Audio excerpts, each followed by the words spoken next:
ओम शांति। आज है 9 फरवरी, शिव बाबा की साकार मुरली। बाबा कहते हैं, मीठे बच्चे, शिव जयंती पर तुम खूब धूमधाम से निराकार बाप की बायोग्राफी सबको सुनाओ। यह शिव जयंती हीरे तुल्य है। प्रश्न, तुम ब्राह्मणों की सच्ची दिवाली कब है और कैसे? उत्तर, वास्तव में शिव जयंती ही तुम्हारे लिए सच्ची सच्ची दिवाली है, क्योंकि शिव बाबा आकर तुम आत्मा रूपी दीपक को जगाते हैं। हर एक के घर का दीप जलता है, अर्थात आत्मा की ज्योति जगती है। यह स्थूल दीपक जलाते हैं, लेकिन तुम्हारा सच्चा दीपक शिव बाप के आने से जगता है। इसीलिए तुम खूब धूमधाम से शिव जयंती मनाओ। ओम शांति। मीठे मीठे रूहानी बच्चे शिव की जयंती मनाते हैं और भारत में तो शिव जयंती मनाते ही हैं। जयंती एक की मनाई जाती है, उसको फिर सर्वव्यापी कह देते हैं। अब सर्वव्यापी की जयंती तो हो ना सकी। जयंती कब मनाई जाती है? जब गर्भ से बाहर आते हैं। शिव जयंती मनाते तो ज़रूर हैं, आर्य समाजी भी मानते हैं। अभी तुम मनाएंगे, है ना? 2024 में 88वीं जयंती, गोया 88 वर्ष हुआ जयंती को। जन्मदिन को सबको याद रहता है। बाबा क्या कह रहे हैं? जन्मदिन तो सबको याद रहता है, फलाने दिन यह गर्भ से बाहर आया। अब शिव बाबा की तुम 88वीं जयंती मनाएंगे। वह तो है निराकार, उनकी जयंती कैसे हो सकती है? इतने बड़े बड़े मनुष्यों के पास निमंत्रण कार्ड जाते हैं। कोई को पूछना तो चाहिए, जयंती कैसे मनाते हो? उसने जन्म कब और कैसे लिया? फिर उसके शरीर का नाम क्या रखा? परंतु ऐसे पत्थर बुद्धि हैं जो कभी पूछते नहीं। तुम उनको बता सकते हो, वह है निराकार, उनका नाम है शिव। तुम सालिग्राम बच्चे हो, जानते हो इस शरीर में सालिग्राम है, नाम शरीर का पड़ता है, वह है परम आत्मा शिव। अब तुम कितना धूमधाम से प्रोग्राम रखते हो। दिन प्रतिदिन तुम धूमधाम से समझाते रहते हो कि जब शिव बाबा की ब्रह्मा के तन में प्रवेशता होती है, वही उनकी जयंती गाई जाती है। उनकी तिथि तारीख कोई होती नहीं। कहते हैं, मैं साधारण तन में प्रवेश करता हूँ, परंतु कब किस घड़ी वह नहीं बताते। तिथि तारीख दिन आदि बताएं तो कहें कि फलानी तारीख। जन्म पत्री आदि तो इनकी होती नहीं। वास्तव में जन्म पत्री तो सबसे ऊंची इनकी है। कर्तव्य भी इनका सबसे उच्च है। कहते हैं, प्रभु तेरी महिमा अपरंपार है, तो ज़रूर कुछ करते होंगे। महिमा तो बहुतों की गाई जाती है। नेहरू, गांधी आदि सबकी महिमा गाते हैं। इनकी महिमा कोई बता न सके। तुम समझाते हो, वह ज्ञान सागर शांति का सागर है। वह तो एक ठहराना, फिर उनको सर्वव्यापी कैसे कह सकते हैं?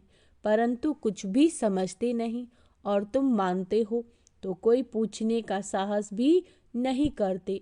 नहीं तो पूछना चाहिए। शिव जयंती मनाई जाती है, महिमा गाई जाती है, तो ज़रूर कोई होकर गए हैं। बहुत भक्त लोग हैं। अगर गवर्नमेंट ना माने तो भक्त साधु गुरुओं की स्टैंप भी ना बनाए। जैसी है गवर्नमेंट, ऐसी है प्रजा। अभी तुम बच्चों को बाप की बायोग्राफी का भी अच्छी तरह मालूम पड़ा है। जिसको जितना फ़ख्र रहता है, उतना और कोई को नहीं रह सकता। तुम ही कहते हो शिव जयंती हीरे तुल्य है, बाकी सब जयंतियाँ कौड़ी तुल्य मिसल है। बाप ही आकर कौड़ी को हीरे तुल्य बनाते हैं। श्री कृष्ण भी बाप द्वारा इतना उच्च बना, इसीलिए उनका जन्म हीरे तुल्य गाया जाता है। पहले कौड़ी तुल्य होगा, फिर हीरे तुल्य बाबा ने बनाया। यह बातें मनुष्य नहीं जानते। उनको ऐसा वर्ल्ड का प्रिंस किसने बनाया, तो यह भी समझाना चाहिए। श्री कृष्ण जयंती मनाते हैं, बच्चा तो माता के गर्भ से ही बाहर निकलता है। उनको टोकरी में ले गए। अब श्री कृष्ण तो वर्ल्ड का प्रिंस था, फिर उनको डर काहे का? वहाँ कंस आदि कहाँ से आया? ये सब बातें शास्त्रों में लिख दी। अब तुमको अच्छी रीति समझाना चाहिए। समझाने की युक्तियाँ बहुत अच्छी चाहिए। सब एक जैसा नहीं पढ़ा सकते। युक्ति युक्त ना समझाने से और ही डिससर्विस होती है। अब शिव जयंती मनाई जाती है तो ज़रूर शिव की ही महिमा करेंगे। गांधी जयंती पर गांधी की ही महिमा करेंगे और कुछ सूझेगा नहीं। अब शिव जयंती तुम मनाते हो तो ज़रूर उनकी महिमा, उनकी बायोग्राफी व जीवन चरित्र भी होगा। तुम उस दिन उनका ही जीवन चरित्र बैठ सुनाओ। जैसे बाप कहते हैं, मनुष्य कोई पूछते भी नहीं कि शिव जयंती कैसे शुरू हुई, उसका कुछ भी वर्णन है नहीं। उनकी महिमा तो अपरंपार गाई जाती है। शिव बाबा को भोलानाथ कह बहुत महिमा करते हैं। वह तो भोला भंडारी है। वह लोग शिव शंकर कह देते हैं। शंकर को भोलानाथ समझ लेते हैं। वास्तव में भोलानाथ शंकर को नहीं लगता। उनके लिए तो कहते हैं, आँख खोली तो विनाश हुआ। धतूरा खाते उनको फिर भोलानाथ कैसे कह सकते हैं? महिमा तो एक की होती है। तुमको शिव के मंदिर में जाकर समझाना चाहिए। वहाँ बहुत लोग आते हैं तो शिव का जीवन चरित्र सुनाना है। कहते हैं भोला भंडारी शिव बाबा। अब शिव और शंकर का भेद भी तुमने ही बताया। शिव की पूजा होती है शिव के मंदिर में, तो वहाँ जाकर तुमको शिव की जीवन कहानी बतानी है। जीवन कहानी अक्षर सुनकर कोई का माथा ही चकित हो जाएगा कि शिव की जीवन कहानी कैसे सुनाएंगे, तो मनुष्य वंडरफुल बात समझ बहुत आएंगे। बाबा कहते, बोलो, निमंत्रण पर जो आएंगे उनको हम निराकार परम पिता परमात्मा की जीवन कहानी बताएंगे। गांधी आदि की भी बायोग्राफी सुनते हैं ना। अभी तो महिमा करेंगे शिव की, तो मनुष्यों की बुद्धि से सर्वव्यापी की बात उड़ जाएगी। एक की महिमा फिर दूसरे से मिल ना सके। यह जो मंडप बनाते हैं व प्रदर्शनी करते हैं, वह कोई शिव का मंदिर तो है नहीं। तुम जानते हो, सच्चा सच्चा शिव का मंदिर वास्तव में यह है जहाँ रचता खुद बैठ रचता और रचना के आदि मध्य अंत का राज समझाते हैं। तुम लिख सकते हो रचता की जीवन कहानी और रचना के आदि मध्य अंत का राज अथवा हिस्ट्री सुनाएंगे। हिंदी अंग्रेजी में लिखते हो, बड़े बड़ों के पास जाएंगे तो वंडर खाएंगे कि यह कौन है जो परम पिता परमात्मा की बायोग्राफी बताते हैं। सिर्फ रचना के लिए तुम कहेंगे तो समझेंगे प्रलय हुई फिर नई रचना रची, परंतु नहीं, तुमको तो समझाना है बाप पतितों को आकर पावन बनाते हैं, तो मनुष्य वंडर खाएंगे। शिव के मंदिर में भी बहुत आएंगे। हॉल व मंडप बड़ा होना चाहिए। भल तुम प्रभात फेरी निकालते हो, उसमें भी यह लक्ष्मी नारायण का राज्य किसने स्थापन किया, उन्हों को यह समझाना है। निराकार शिव बाबा जो सभी आत्माओं का बाप है, वो ही आकर राजयोग सिखाते हैं। ऐसे ऐसे विचार सागर मंथन करना चाहिए कि कैसे शिव के मंदिर में जाकर सर्विस करनी चाहिए। शिव के मंदिर में सवेरे पूजा करते हैं, घंटे आदि भी सवेरे बजते हैं। शिव बाबा भी प्रभात के समय आते हैं, आधी रात नहीं कहेंगे। उस समय तुम ज्ञान भी नहीं सुना सकते हो, क्योंकि मनुष्य सोए रहते हैं। रात को फिर भी मनुष्यों को फुर्सत होती है, बत्तियां आदि भी जलती हैं, रोशनी भी अच्छी करनी चाहिए। शिव बाबा आकर तुम आत्माओं को जगाते हैं। सच्ची दिवाली तो यह है, हर एक के घर का दीप जलता है, यानी आत्मा की जोत जगती है। वह तो घर में स्थूल दीपक जलाते हैं, परंतु दीपावली का वास्तव में अर्थ यह है, कोई कोई का दीपक तो बिल्कुल जगता नहीं। तुम जानते हो हमारा दीपक कैसे जगता है। कोई मरता है तो दीवा जलाते हैं कि अंधियारा ना हो, परंतु पहले तो आत्मा का दीपक जगे तब अंधियारा ना हो, नहीं तो मनुष्य घोर अंधियारे में है। आत्मा तो सेकंड में एक शरीर छोड़ दूसरा लेती है। अंधियारे आदि की इसमें बात ही नहीं। यह भक्ति मार्ग की रस्म है। घृत खल्लास होने से दीवा बुझ जाता है। अंधियारे का भी अर्थ कुछ समझते नहीं, पितृ आदि खिलाने का भी अर्थ नहीं समझते। आगे आत्माओं को बुलाते थे, कुछ पूछते थे, अभी इतना नहीं चलता। यहाँ भी आते हैं, कोई कोई समय कुछ बोल देते हैं, बोलो तुम सखी हो, बोलो तुम सुखी हो, तो कहेंगे हाँ जी, सो तो ज़रूर यहाँ से जो जाएंगे अच्छे घर में ही जन्म लेंगे। जन्म ज़रूर अज्ञानी के घर में लेंगे। ज्ञानी के घर में तो जन्म नहीं ले सकते, क्योंकि ज्ञानी ब्राह्मण तो विकार में जा नहीं सकता, वह तो पवित्र है। बाकी हाँ, अच्छे सुखी घर में जाकर जन्म लेंगे। विवेक भी कहता है जैसी अवस्था वैसा जन्म।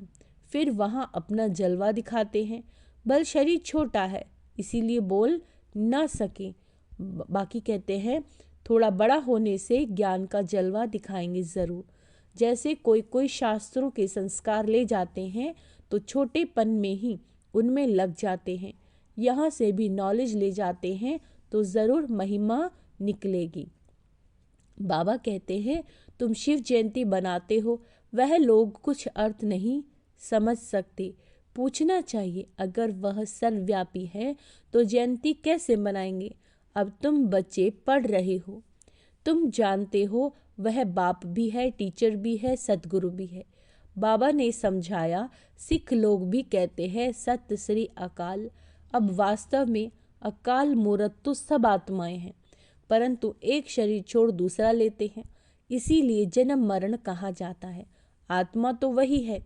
आत्मा 84 जन्म लेती है। कल्प जब पूरा होता है तो खुद ही आकर बताते हैं कि मैं कौन हूँ, मैं कैसे इनमें प्रवेश करता हूँ, जिससे तुम आपे ही समझ जाते हो। पहले नहीं समझते थे। हाँ, परमात्मा की प्रवेशता है, परंतु कैसे कब हुई कुछ भी समझते थोड़े ही हैं। दिन प्रतिदिन तुम्हारी बुद्धि में ये सब बातें आती रहती हैं, नई नई बातें। बाबा कहते नई नई बातें तुम सुनते रहते हो। अगर थोड़े ही 2 बाप का राज समझाते थे, आगे तो जैसे बेबियां थी, अभी तो बहुत कहते हैं बाबा हम 2 दिन का आपका बच्चा हूँ, इतने दिन का बच्चा हूँ।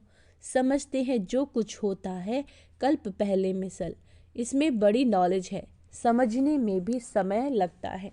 जन्म ले फिर मर भी पड़ते हैं। 2 मास 8 मास का हो मर भी पड़ते हैं, तुम्हारे पास आते हैं। बाबा क्या कहते हैं, तुम्हारे पास आते हैं, कहते हैं यह राइट है, वह हमारा बाप है, हम उनकी संतान हैं। हाँ हाँ कहते हैं, बच्चे लिखते भी हैं, बहुत प्रभावित हो जाते हैं। फिर बाहर गया खल्लास, मर पड़ा, फिर आते ही नहीं तो क्या होगा। या तो पिछाड़ी में आकर रिफ्रेश होगा या तो प्रजा में आ जाएगा। यह सब बातें समझानी हैं। हम शिव जयंती कैसे मनाते हैं, शिव बाबा कैसे सदगति करते हैं। शिव बाबा स्वर्ग की सौगात लेकर आते हैं। खुद कहते हैं मैं तुमको राजयोग सिखाता हूँ, विश्व का मालिक बनाता हूँ। बाप तो है ही हेवन का रचयिता, तो ज़रूर हेवन का ही मालिक बनाएंगे। हम उनकी बायोग्राफी बताते हैं, कैसे स्वर्ग की स्थापना करते हैं, कैसे राजयोग सिखाते हैं। आकर सीखो। जैसे बाप समझाते हैं वैसे बच्चे नहीं समझा सकते हैं क्या। इसमें बहुत अच्छा समझाने वाला चाहिए। शिव के मंदिर में बहुत अच्छा मानते होंगे, वहाँ जाकर समझाना चाहिए। लक्ष्मी नारायण के मंदिर में अगर शिव की जीवन कहानी सुनाएंगे तो किसी को जचेगी नहीं, ख्याल में भी नहीं आएगा। फिर उन्हों को अच्छी रीति बुद्धि में बिठाना पड़े। लक्ष्मी नारायण के मंदिर में बहुत आते हैं, उन्हों को लक्ष्मी नारायण राधे कृष्ण का राज समझा सकते हो। उनका अलग अलग मंदिर होना नहीं चाहिए। श्री कृष्ण जयंती पर तुम श्री कृष्ण के मंदिर में जाकर समझाएंगे कृष्ण ही गोरा, कृष्ण ही सावरा क्यों गाया जाता है। कहते हैं गावड़े का छोरा, गावड़े में तो गाय बकरियां चरते होंगे ना। बाबा फील करता है हम भी गावड़े के थे ना, टोपी न जुत्ती। बाबा कहते हैं हम क्या थे। फिर बाबा ने आकर प्रवेश किया तो यह बाप का लक्ष्य सबको मिले कि शिव बाबा को याद करो तो वो ही सदगति दाता है। तुम रामचंद्र की भी जीवन कहानी बता सकते हो, कब से उनका राज्य शुरू हुआ, कितना वर्ष हुआ। ऐसे ऐसे ख्यालात आने चाहिए। शिव के मंदिर में शिव की बायोग्राफी सुनानी पड़े, लक्ष्मी नारायण के मंदिर में लक्ष्मी नारायण की महिमा करनी पड़े। राम के मंदिर में जाएंगे तो राम की जीवन कहानी सुनाएंगे। अब तुम पुरुषार्थ कर रहे हो देवी देवता धर्म स्थापन करने का। हिंदू धर्म तो कोई ने स्थापन नहीं किया, बाकी हिंदू धर्म कोई धर्म नहीं है, यह सीधा कहने से बिगड़ेंगे। समझते हैं यह कोई ईसाई है। तुम बोलो हम आदि सनातन देवी देवता धर्म के हैं, जिसको आजकल हिंदू कह दिया है। अच्छा, मीठे मीठे सिकेला दे बच्चों प्रति माता पिता बाप दादा का याद प्यार और गुड मॉर्निंग। रूहानी बाप की रूहानी बच्चों को नमस्ते। हम रूहानी बच्चों की रूहानी बाप दादा को याद प्यार गुड मॉर्निंग, नमस्ते मीठे बाबा, शुक्रिया बाबा, शुक्रिया। धारणा के लिए मुख्य सार, शिव जयंती धूमधाम से मनाओ। शिव बाबा के मंदिर में शिव की और लक्ष्मी नारायण के मंदिर में लक्ष्मी नारायण और राधा कृष्ण के बायोग्राफी सुनाओ। सबको युक्ति युक्त समझानी दो। अज्ञान अंधेरे से बचने के लिए आत्मा रूपी दीपक को ज्ञान घृत से सदा प्रज्वलित रखना है। दूसरों को भी अज्ञान अंधकार से निकालना है। वरदान, सर्व खजानों से संपन्न बन निरंतर सेवा करने वाले अखंड महादानी भव। बाप दादा ने संगम युग पर सभी बच्चों को अटल अखंड का वरदान दिया। जो इस वरदान को जीवन में धारण कर अखंड महादानी अर्थात निरंतर सहज सेवाधारी बनते हैं, वह नंबर 1 बन जाते हैं। द्वापर से भक्त आत्माएं भी दानी बनती हैं, लेकिन अकुट खजानों के दानी नहीं बन सकती। विनाशी खजाने या वस्तु के दानी बनते हैं, लेकिन आप दाता के बच्चे जो सर्व खजानों से संपन्न हो, वह एक सेकंड भी दान देने के बिना रह नहीं सकते। स्लोगन है, अंदर की सच्चाई सफाई प्रत्यक्ष तब होती है जब स्वभाव में सरलता हो। अच्छा, ओम शांति। तो आज का स्वमान अभ्यास करेंगे। मैं अखंड महादानी हूँ, मैं निरंतर सेवाधारी हूँ। ओम शांति।